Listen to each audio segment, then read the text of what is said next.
Jared Jones. Oh, I've struggled so much with this. I don't know if this is the right spot because, like, I could have put him underneath, like, Blake Snell. The talent of Jared Jones is nutso at times. Like, it is a premier, top of the line, one of the best fastballs in the majors, located upstairs, all the good shape you want. It's just so good. And then the slider is vicious underneath too. Like, it is that Spencer Strider mold that we want to see, the Hunter Green mold, but better.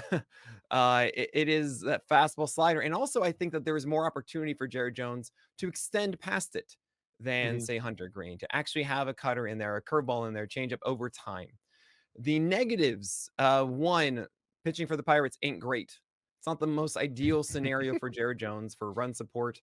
They weren't actually a terrible team this year, but it's not like he's pitching for, I don't know, the Guardians, for example, would be a Right. better scenario. Two, his command was really bad after returning from the lat injury.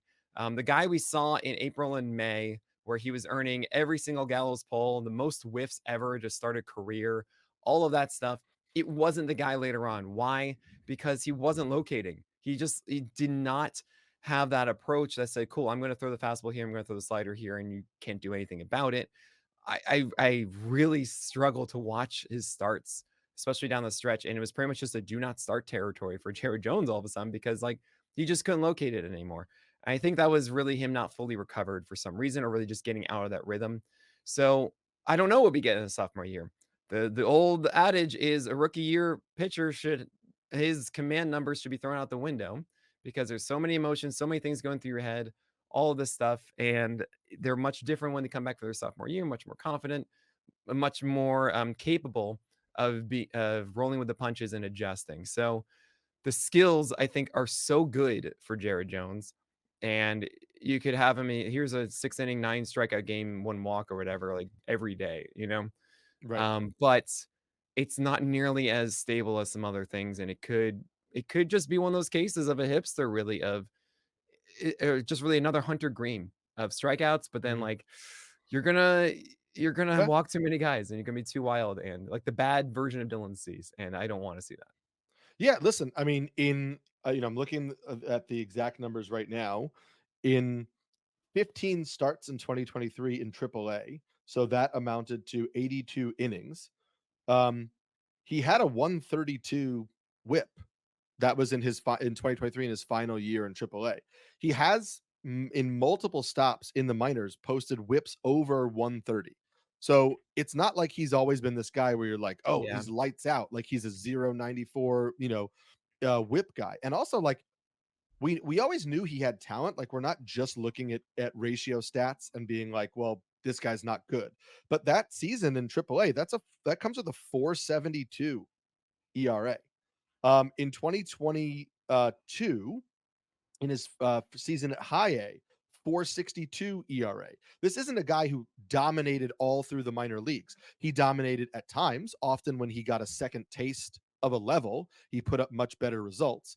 But he had stints where the ERA was high, the whip wasn't ideal, and that maybe comes down to execution. Maybe it comes down to, we know he doesn't have the deepest arsenal of pitches. So if something is off, or if he's not locating a pitch particularly well, or if he's battling through something and the fastball isn't as good, we saw the fastball performance undulate. I think, and I am guilty of this as well, because he was so good in the spring and because he kind of came out of nowhere to people that aren't like really locked in on prospects. Like, everybody knew Paul Skeens, and I would even venture to say, like, more people knew about Bubba Chandler or by name than Jared Jones coming Oh, into interesting. 2024. I think Jared Jones, the way he pitched in spring and the way he was like this hot waiver pickup, you had to get him, or you had to get him at the end of drafts or whatever. I think we created him as like this guy who is on par with some of the top pitching prospects in baseball. And the truth of the matter is, if you look at all of his prospect write ups, there are people who mention that there are inconsistencies. There are a lot of people who mention their ups and downs. There are people who mention he's not a finished product. There are people who mention that there will be some rough starts. And so I don't think that he is like a lock to take this huge next step.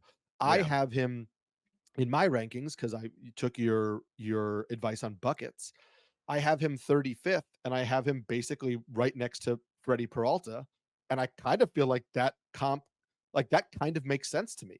Yeah, Like that I Freddie, totally get that one. Aaron, and Jared Jones could easily be top Yeah. 15 starters in baseball, and they could be outside the top 50 for a stretch as well. It depends on their fastball, really.